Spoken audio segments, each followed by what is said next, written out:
We all had an early vision of what our lives would look like, and then life actually happened. From marriage to motherhood, career dreams, and everything in between, this is Life Actually with Mary Bell. Welcome back to Life Actually with Mary Bell and Dave Reggina. This is an episode I've been looking forward to. I love getting to know you even better than I already do. My followers and listeners don't necessarily know you like I do. So the whole first part, if you haven't caught that, you're going to want to do that now. We get to know you. We get to know your career path, your everything. Not everything, but we know a lot now. Mm-hmm. To bring it into perspective with me being an author, I have 2 contemporary romance books. I wrote a kid's book that's being illustrated now. I've got women's fiction books coming. Like, I've got all the ideas. I just have to figure out in what time frame we're getting these things published. Mm-hmm. I love talking about men who are both confident but emotionally vulnerable and all of the things, because when I write the main male characters in my books, there's a whole gamut of types of books. And I think I spoke about this when I was on No Snooze. There's like super smutty books that are just like, I don't know, people doing crazy shit. It's like the rap that you used to listen to, and like you listen to it because it's there, but like it's not feeding your soul with anything really good. It's just entertainment. Smut is kind of like that. It's like, it's entertaining and you can't put it down, but when you're done with it, you're like, do I really want somebody in like a dark room like choking me? And like that's what these people read, and they're like good with it. That's not anything that I'm interested in. It's not what I write. Like, I love romance, sexy stuff, but like real life, and I want it with a good person, right, as the main character, that the main female character can trust, and like there's an actual connection and romance and like a good relationship there. So throughout your entire journey, we talked about your accolades, which, like you said, doesn't really necessarily mean anything. What you do as a man and like who you are and how you present yourself to people, that's what means the most, and I believe that too. Do you believe right now that you are the absolute best that you could be in this moment right now, like as a man and as a partner? And I already know the answer to this because you're just a never satisfied kind of person. But whatever your answer to that is, I want to know, like, what are the things that you would be focusing on now to be? And it's kind of 2-part. Better man, and I would love to talk about Katie too, because the same way that Jay and I were able to fix our marriage and like be the best relationship that we could be for ourselves. Mm-hmm. I even love how your face lights up when you talk about her. So I would just go. That was a lot of questions. So I'm going to kick this back to you, Mary Bell. Okay. You just dropped like 14 I questions know, on me. so I'm fired. Which one do you want me to focus on first? The first one is, with all the things that you have going on and the amount of like really great things that you've done to become this better version of yourself, just as a man. Am I at my best now? Yeah. Okay. So that I'll start there. Yeah. And then you can take me wherever you want. Just start pulling strings, all right? All right. So no, obviously not. And I say that humbly, but also like factually, because I still think there are so many opportunities for me to grow. I have become very patient, but I'm still impatient, if that makes any sense. Yeah. That's in my relationship. That's with my daughter. That's at work. I've had so much tremendous growth, like astronomical growth. But then when you're there, it's like, is that good enough? Because me flipping out on my soon-to-be 5-year-old daughter still means that I have so much room for improvement. So no, I don't think I'll ever get to a place to where like, I'm just perfect where I am.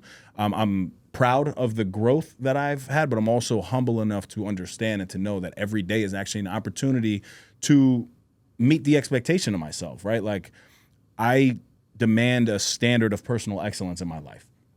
I understand that perfection does not exist, but I truly believe that personal excellence does.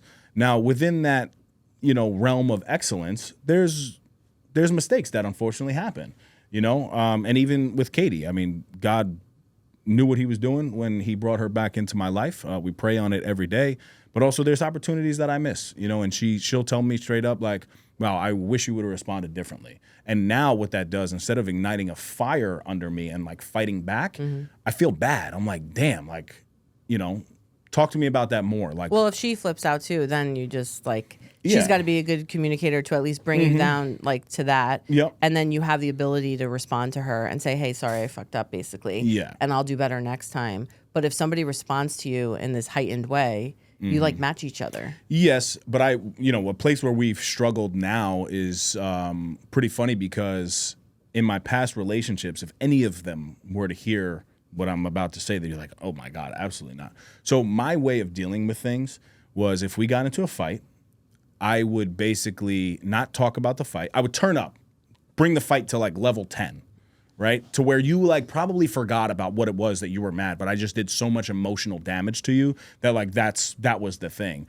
And then I'd go to sleep and then wake up and I'd be like, you want to go to the park today? Ooh, pretending it all didn't Oh, happen. it just didn't happen. And then I'm like, you're so negative in your life. Look, you want to focus on the past? You don't want to focus on the future? How manipulative is that? Yeah. Right? Like that was me. Whereas now you're talking 7 years of therapy and working through these things. Now I've gotten to a place that I'm like, Katie, let's talk about this. And she's like, dude, give me a minute. And I'm like, no, like I've grown so much. I don't even want a minute. Forget taking a nap. Minute, yeah. Let's talk now. Mm-hmm. And she's like, I'm going to curse you out if you don't like give me a couple minutes. So I have to be understanding of that as well. And just because now I want to fix things, it doesn't mean that in that moment I'm saying the right things because I still piss her off. With some of the things that I say, and like she's like, you're being condescending, you're being aggressive, you're doing this. So yeah, far from perfect. Far from perfect, but like you've improved so much as a person. But there's a lot of things that are just like personality traits. Yes. Like, you can't escape certain things of yourself. You're never going to be perfect. Nobody's perfect. Yep. But as you've grown and you've become this, I would obviously consider better version of yourself, more patient, better communicator. How has that impacted your journey as a father? I think what all these years have taught me going through these like emotional roller coasters and struggles is empathy and really being able to just be there and just to understand, that I don't have to fix everything. And especially for my child, especially for me as a father, I see it already. Sometimes she's like, nothing's wrong. Because in the past I've been like, stop crying. Whereas now I force her. I'm like, no, talk to me about this. Let's discuss this. The other day, so she's very like emotionally intelligent with things now. Her and Marina, I swear, are just two people in the pod. They really are. I shut her down. Like we were driving in the car and I basically told her like, I'm listening to my music right now. And she was like, no, like I want to listen to my song. I said, this is my car. I'm listening to this song. She gets quiet. Then when we get home, I see she's like still quiet. I'm like, baby, what's wrong? She's like, I'm upset. I said, why are you upset? She said, well, you told me that we share everything and what's mine is yours and what's yours is mine, but you just told me that was your car and you didn't let me listen to music. So I was like, oh man, like I'm so sorry about that. But us just discussing that versus me being like, shut up, like you're being annoying, don't do that, which is like the typical response that you want to do, like get out of here. She's very comfortable in talking about that stuff, which shows me proof, right? I'm a proof of concept guy. I need to see that the needle is moving. So she actually was comfortable enough to talk to me about it. And, we moved on and I apologized for it. Yeah. But being empathetic and true empathy, not just like, tell me about your problems, but like really being there to offer support when necessary, but just there to just listen and shut up. It's also a learning thing for you too. So the next time that happens, because I get like this too. I work from home. And to keep Marina occupied, she's got a ton of toys, ton of this. She's a girl, so like girls just entertain themselves better. If I had a son, I feel like he'd want to be outside all the time, and I'm like, I can't work and be outside at the same time. But so she'll have her either shows on or her music, and she's dancing. Come like 5 o'clock after being home since like all day long, I cannot listen to it anymore. I just can't do it. And so there's times like if she's watching her iPad, like, okay, can you put your headphones on? And then I could put something on that I want to listen to. And it could sound selfish to some people too, but like, again, I'm not a martyr parent. I'm not going to let you do whatever and then sit there and complain about it to Jay when he gets home, like, well, it's all day long. This is what was happening. I want to have a conversation. And I don't want my kid to grow up entitled that everything that she wants is going to happen the moment that she wants it. So, but it is a way of saying it instead of like, can you shut this music off right now? I can't listen to it anymore. As opposed to, hey, babe, mommy's going to put her music on right now. If you want to listen to yours, you can go in your room. You can put your headphones on. And I've gotten better with that too over the last probably couple of years since Jay and I did therapy too. I also just think when like you fix things in the core, I'm less of an irritable person, right? Yes. Like I can't wait for my husband to come home. Marina says it all the time. Like I'm so happy when we're three, like the three of us. And like back when things were not great, she was too young. She didn't know what happens. But if I leave for work for the day or when Jay's gone for the day, she's like, I love it when we're three, you know, like she just, and I do too. So I want to not be an irritable, you know, asshole at the end of the day. But how do you think that all of this stuff is going to impact her when she starts dating, when she gets married and stuff like that? Because I always used to say when I was younger, I want to find a guy like my brother and my dad without their bad qualities, which Jay is, but every person has their own set of bad qualities. Yes. Same as me. Yeah. So Jay's dealing with me and my shitty qualities, but we say all the time we wouldn't have chosen anybody else. So how do you think like you being able to communicate with Callie and teach her these things is going to, or how do you hope it's going to impact her? Yeah, great question. I don't really try to teach her anything. I just move, right? So I hope and I pray that she sees the way her dad, her family moves through life and emulates the same. And it's healthy habits is what we always talk about, right? Like her and I get up, we make the bed, and I said, why do we make the bed? And she says, healthy habits. Why do we clean the dishes? Why do we, clean the floors? And why do we do these things? Healthy habits. But also we talk about our feelings and we make it very clear that it's okay to cry. Like she fell in the park the other day, she fell off the monkey bars. She's like getting really, really good at these monkey bars. One day she could do it like no problem. And the next day she like never did it before and she falls hard. And, this little girl came over to her the other day and said, my dad told me, shake it off. I said, that's fine. I said, baby girl, if you need to cry right here. Cry right here. Like just cry, take a minute, get your breath. And then we do like 3 deep breaths together. And then she decides on her own now that she wants to go back up on the bars. Whereas like the original Dave thought would be like, yeah, get your ass up there bloody and like go hang from those bars again. But like she's 5 years old. Like it's dangerous. And also like I want her to be comfortable. And also God is huge for me. God is first in my life. And it was not always that way. But I've seen the miracles that he has put into my life, the breakthroughs that have come from leaning into faith. I read my Bible every day. I read my Bible and her Bible to her. And the Bible says in the book of Proverbs, when you raise a child in the word of God, they'll never stray. And I relate that back to like my father, talking about like never, ever, ever give up. Right? Like, so the things that we say to our children are going to be the way that they live. Now, I'm also very realistic. One, my daughter's going to be absolutely gorgeous when she grows up because she looks like her father, right? But I definitely thought you were going to say mother. That's hilarious. She looks just like her daddy. But she's also going to encounter dudes and, whatever she chooses, whatever. I'm not going to get into that. Anybody she chooses for a significant other and a partner is going to make mistakes, and she's going to learn along the way. So I'm very real about that too. Like she's not going to make every great decision, right? But you get better when you screw up along the way, right? Like let her make the mistakes, but also if her foundation is strong enough and it's rooted in faith and it's rooted in family, and she's got a hell of a dad behind her, a hell of a mom, a hell of a stepmom, a hell of a stepdad behind her, like it's just. I don't know. I think we're in a good place. Yes, and Jay says this all the time too, that ever since we've fixed stuff and we're able to talk, like it doesn't come without arguments, conflicts, whatever. And we can do all those things in front of her. Like we'll be at the island and we're just talking like regular people, and it could be a big thing. And we're talking there. Because a lot of times my mom always used to say, like, don't do this in earshot of kids. That's like, as far as I'm concerned, like when you're yelling and like fighting and whatever. I can't wait till 9:00 at night if there's a problem with Jay and I, because I will be a miserable person the rest of the day. I'm very unsettled if there's conflict with anybody in my life. I have a superior guilty conscience, baby of the family. If I think my mom is upset with me for something, like I have to call. Like I'm just that way.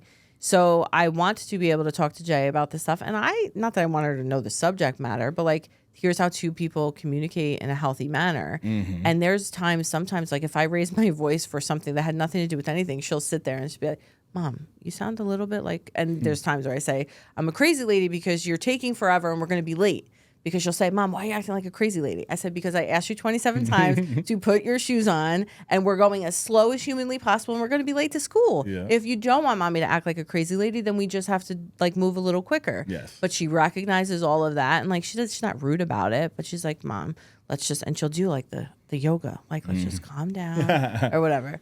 So as far as like you and Katie being together too, how have you, with all of this evolving as a man, like you and her, how have you been a better partner? And obviously with her help too, because she's just a confident person and she just seems like a wonderful person to her heart, to her core. How has she helped you become a better person too? Oh my God.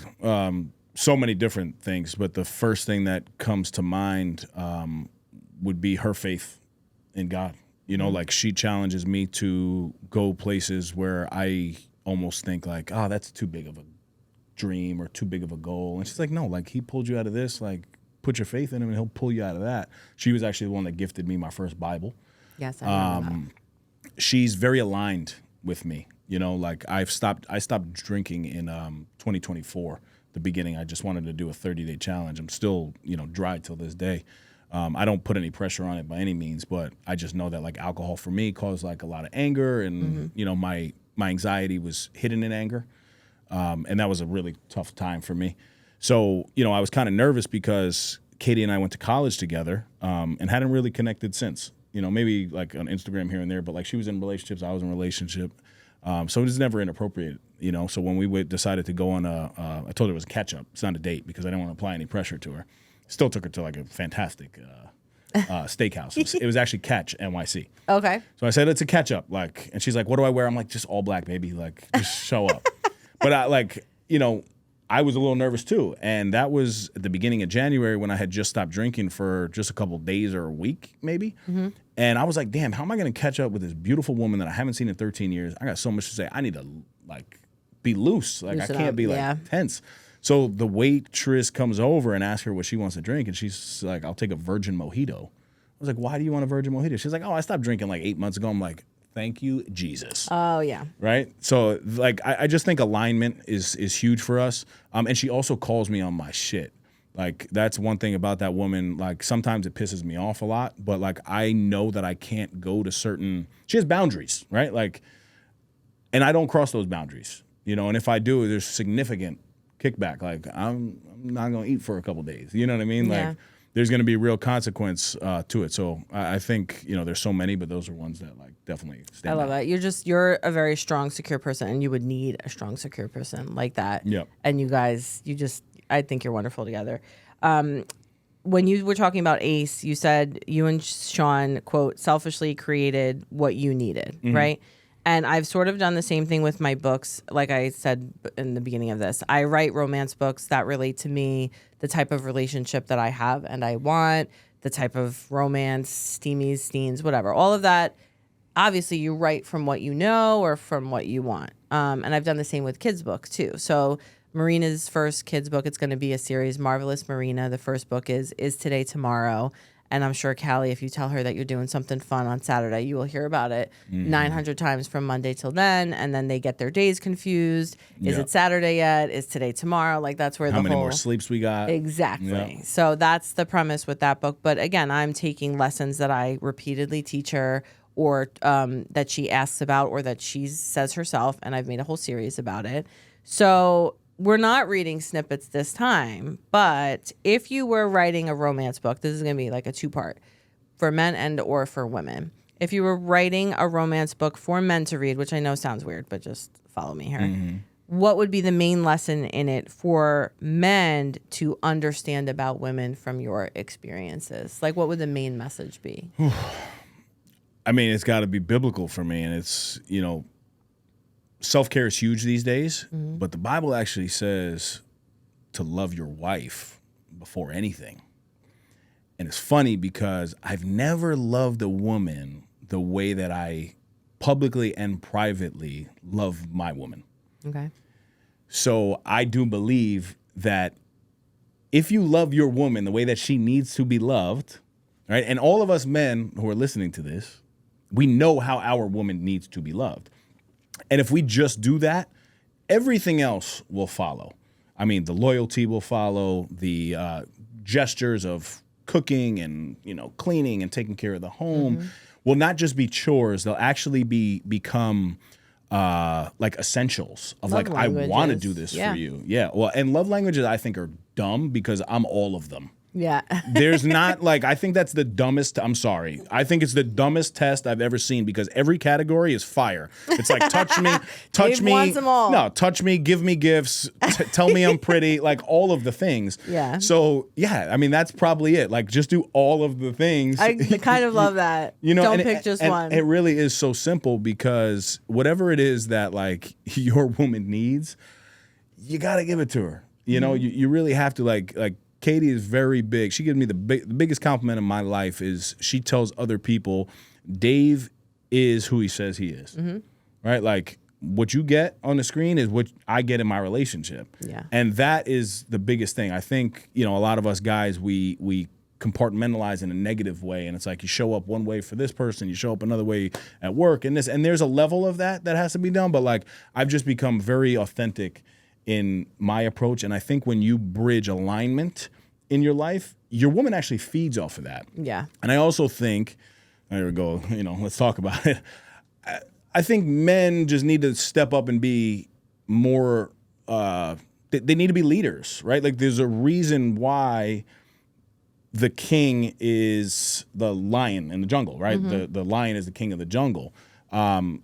He needs to provide, he needs to protect, but there's also that delicate side to him that you need to expose to your woman. Yeah. And it's great me coming out here and talking about all the vulnerable things in my life, but Katie knows 100 times more of the vulnerable things the day to day that happen.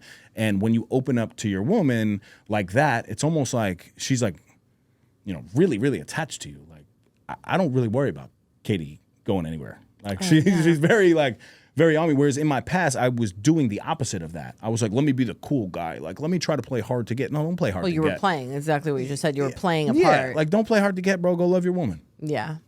And then also though, because I'm big on this too, I love how you say, she's your queen and all that stuff, but she's got to treat you the same way back because I am so anti happy wife, happy life. So, okay, if your wife or your girlfriend's happy, but you're miserable, everything's going to be okay. No. And I don't want to be treated like a princess or whatever. I want to give just as much as you put into me. So Jay says this all the time. He's like, thank you so much for everything you do. And Jay will work late and I'll fill his water up, and he's like, it's the stupidest little thing. But with a Post-it, make sure you drink your water, because he'll come home and, it's beautiful. It's all things like that. And he'll leave a coffee mug out for me. He's not going to make it because it'll be cold by the time I wake up. Yeah. But I know he was thinking about me at 5 o'clock in the morning before he left the house because the mug is there, you know? So Katie too, she's doing those things back to you too. And I think a lot of people who just get in their own way of this, they'll look at what you post and be like, oh my God, how ridiculous, right?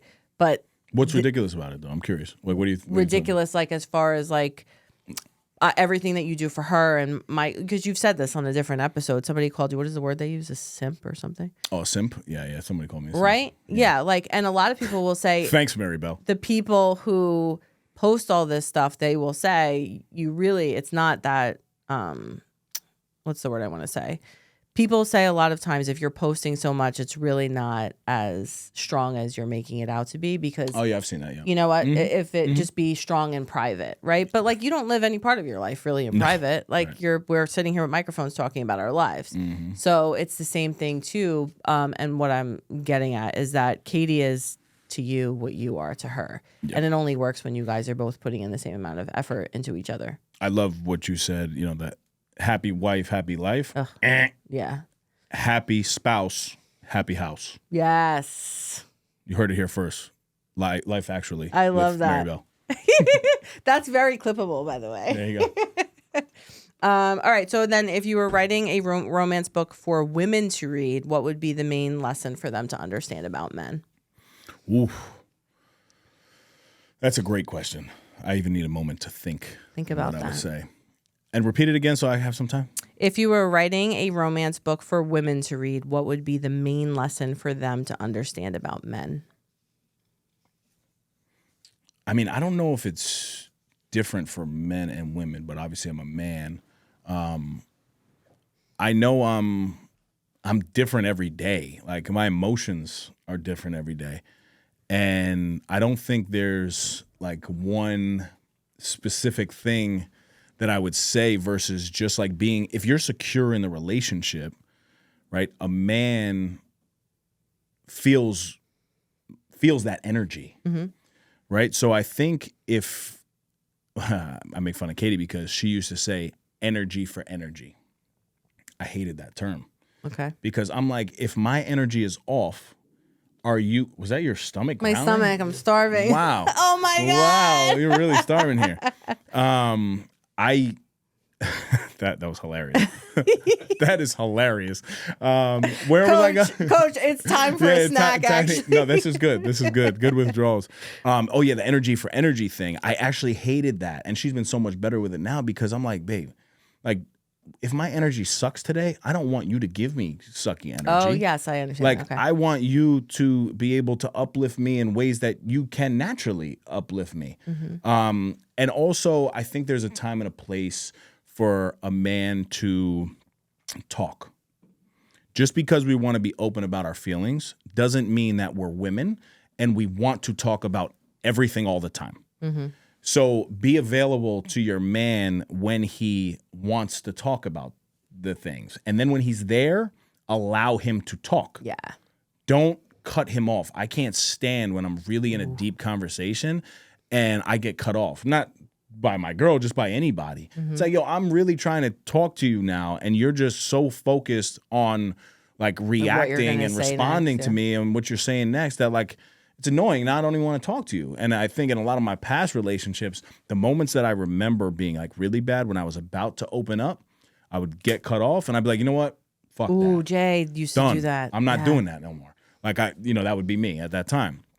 So yeah, I think those are some. I think that's key really things. great because that was a big thing with Jay too. He's like, I don't want to talk because as soon as I talk, I would get defensive and I start talking over him. And every time that we have a conflict now, that's like I have to sit and I have to listen.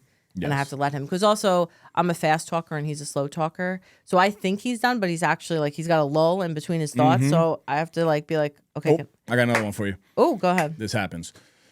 And this is just in leadership and business and in general. Like your positive interactions need to be so much greater than the negative ones. I'll give you an example. Like women tend to like, I always had a problem. All right, I'll try to break it down for you. Always had a problem. Like I would make so many changes in my life, and then the moment that I would do like one negative thing, it's like you focus only on that negative thing. Yeah. And it's like the growth still has to be acknowledged somehow, some way. And You're saying to yourself or the women that you were? No, I like from my experience. Oh. You know, like they would focus so much on the negative thing. Like even Katie now, like there's times that like, you know, I'll do 100 great things and then a moment of weakness. And then I feel like she is harping on the moment of weakness. Yeah. Right? And then she'll challenge me and be like, oh, well, this is personal excellence. So us as men, we have to realize that although we are doing the good thing the majority of the times, it still doesn't take away from that negative thing. And that negative thing still needs to be addressed. Yeah. You understand? No, I understand because I did this through therapy. And Jay, who is fantastic, was like, it could be something stupid, like leaving a Q-tip somewhere or like hitting his toothbrush, right? He like bangs it on the side of the sink. And I don't know why it just bothers you. It annoys me. Yeah. And I tell Marina will do it. And then I get the water flicks on the mirror. I'm like, can you just dry the toothbrush like on a towel or something? And then A, it's not banging, and B, there's not water everywhere. Yeah. And back in the day, that would be something that would have sent us into a tizzy because he would sit there and be like, all the things that I do, cook, like, and he doesn't list them because he doesn't have to, but he cooks dinner. He'd call my grandma. Like, he's wonderful. You're going to focus on the toothbrush. The problem is that if it's something that like intrinsically just annoys me, you're going to hold on to that. And I know how wonderful he is, but then like you get that like shiver up your vertebrae when it happens. And one day you're just going to fucking lose your mind about it. And it's going to turn into this big thing as opposed to, I don't mean to be a pain in the ass. I don't know why this bothers me so much, but it does. Can you just like wipe the thing off so like it's not banging and the shit doesn't get on the mirror. I wish it didn't bother me, but it does bother me. So could you just not do it? And it's fine as long as you're with somebody who's like, yeah, sure, I could do that, you know. And I like will leave cabinets open. Like, you know, this is not, I'm perfect. I do a ton of shit that's annoying too. And he's like, I don't say anything about, this was years ago, I don't say anything about what you do. I said, I want to know what I do that annoys you because I would love the opportunity to not do it anymore. But you have to do that with each other, you know? Yep. So, okay, I love that. Now, like books, right? We're talking about the books that we're writing for men and women in romance. You're not a romance guy. So, like, if you were, I mean, you're a romance guy in real life, not reading them. Yep. But if you were writing an actual book, what would that book be? You want to talk about that? Let's talk about it. Guys. So we will drop here first. You heard it here first. Life Actually with Mary Bell. Yes. I will actually be releasing a book quickly. Soon. I don't know when this comes out. When is this coming out? This will be out in 2 weeks from now. Okay. So yeah, the summertime we'll be launching our first book, which is called 30 Lessons to Lead from Breakdowns to Breakthroughs.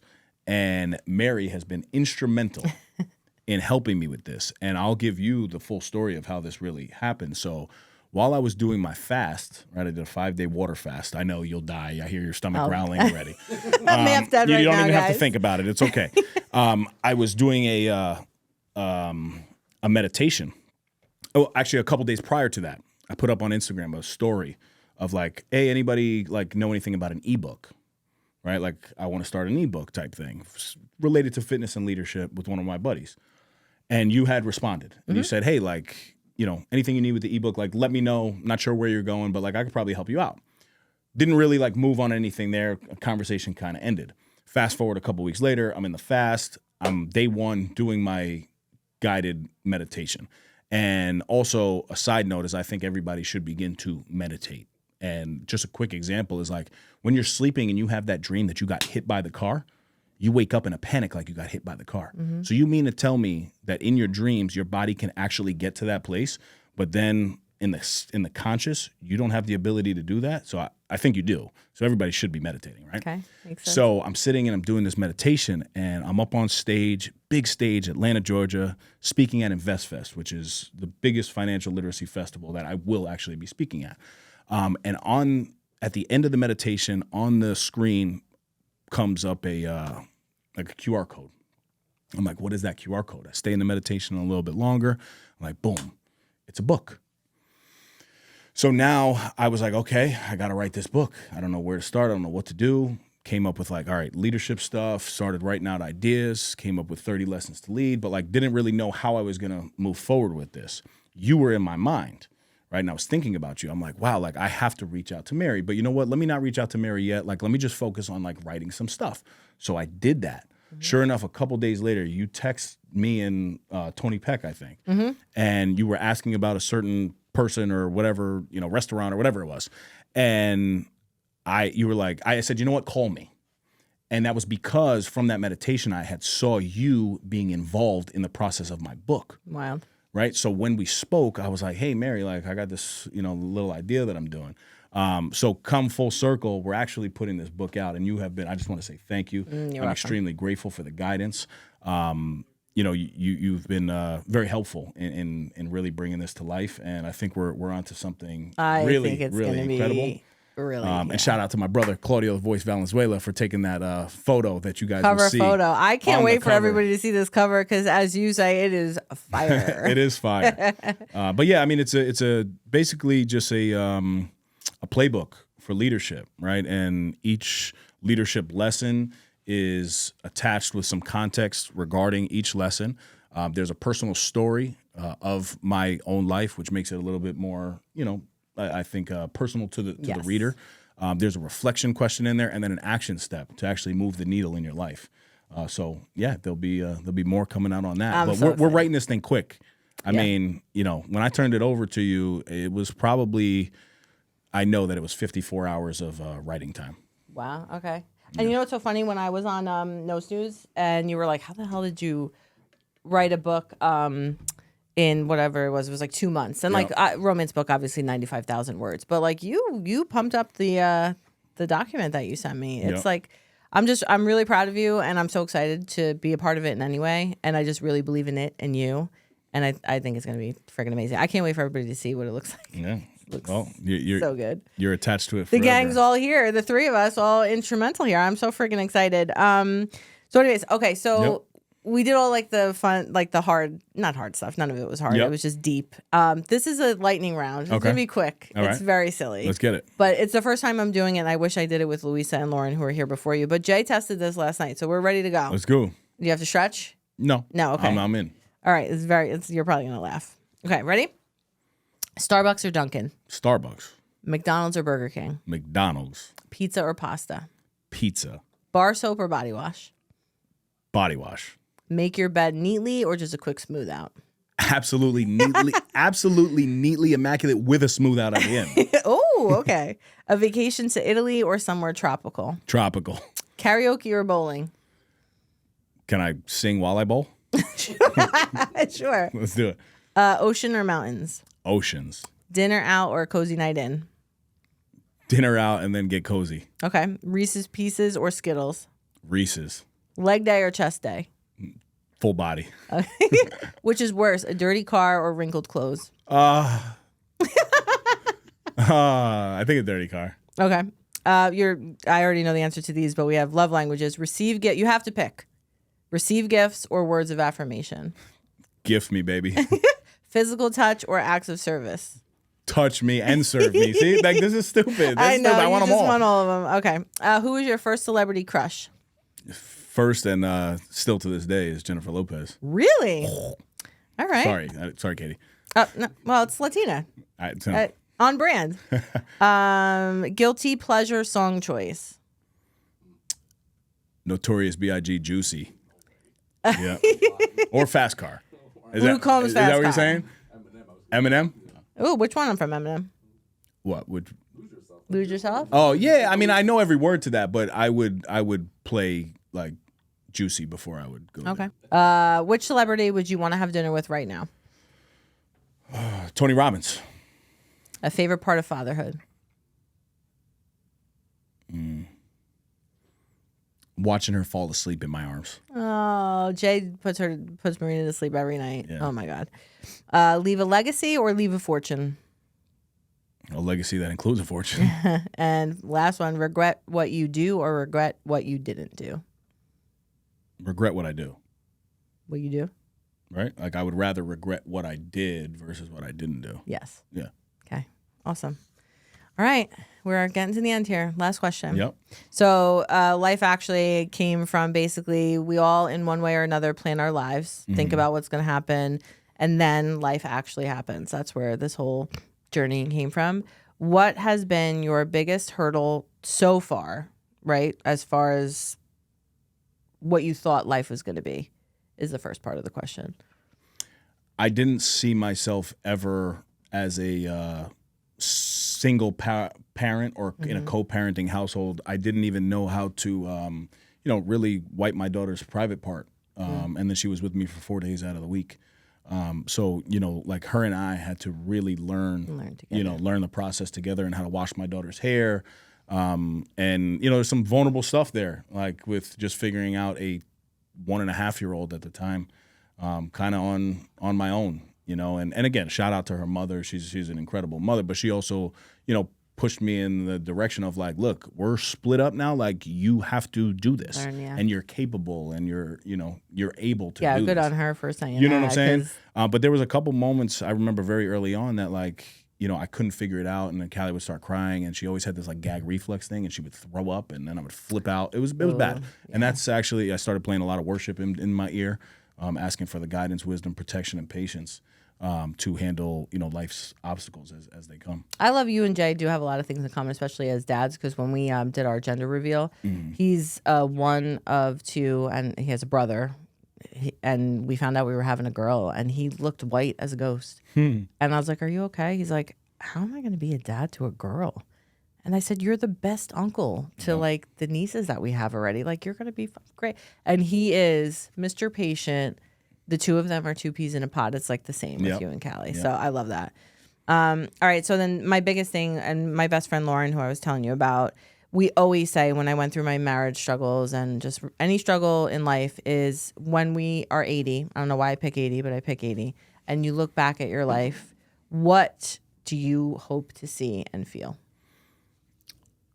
Family all around me, and those that are closest to me. I hope to be 80 years old and everybody wants to come to my house for holidays, and everyone wants to bring their families, whether that's and my kids and grandkids, brother, sister. Hopefully, we're all around. But I definitely want my latter years to be my best years in terms of communication and connection. You know, I'm really focused on that, and I've been focused on that now. But as you know, as an entrepreneur and working parent, it's hard. It's hard to do all the things. And there's times that I do think like I still sacrifice, although I'm around so much. I still have to sacrifice certain things. Like I missed my daughter's first T-ball game ever. Like not that I can't go see her second and third one, but like I'll never get that opportunity again because I had to speak. At a that was actually in Stanford at A.C.E. Con. And it's something that I'll never forget, So I just hope in those latter years everyone wants to be around me, and not just being forced. Like, oh, let's go to Grandpa's house. Like, no, like let's go to Grandpa's house. I love that you even said that too, with all the like we said, the accolades and all the things that you have going on in your business goals and your ventures. Is that family was, absolutely the end goal, and I agree with that too because you could do whatever now, make money, chase your dreams, do all that stuff, but at the end, it doesn't really matter if you don't have the people that you love surrounding you. That's right. So, okay, this was fantastic. I think you're a fabulous guest, even though you're not hosting. You're very comfortable as a guest, too. Yes. So thank you for being here. I cannot wait for your book to be ready. I'm super thankful that you even trust me to be a part of it in any capacity. And as always, thank you, Claudio, for producing all. And next up, we have Tony Peck, who I think is waiting for us in the lobby here. Good. Tell everybody just one more time where to keep up with you. Yeah, well, first and foremost, thank you for the opportunity. Thank you for bringing me on, and thank you for the relationship that we're building. I think we're onto some pretty fantastic things, and I'm excited for everything that you're doing. Thank you. So just want to make that clear and tell you. And let's keep moving the needle forward on your new nickname, the Skinny Guinea, all right? Yeah, me and Jay, the Skinny Guineas. And everybody can find me on Instagram at Dave Reg, and all the other links are there. Love it. Thank you guys so much. Thank you. And we will catch you next week. Thanks so much for tuning in. Like, subscribe, share, follow the full journey on social media at the handle mary.bell.books. And if you have need for audio-visual content creation and recording services, Cayi Visions is located in Stamford, Connecticut, and can also be found on Instagram at CAYI Visions.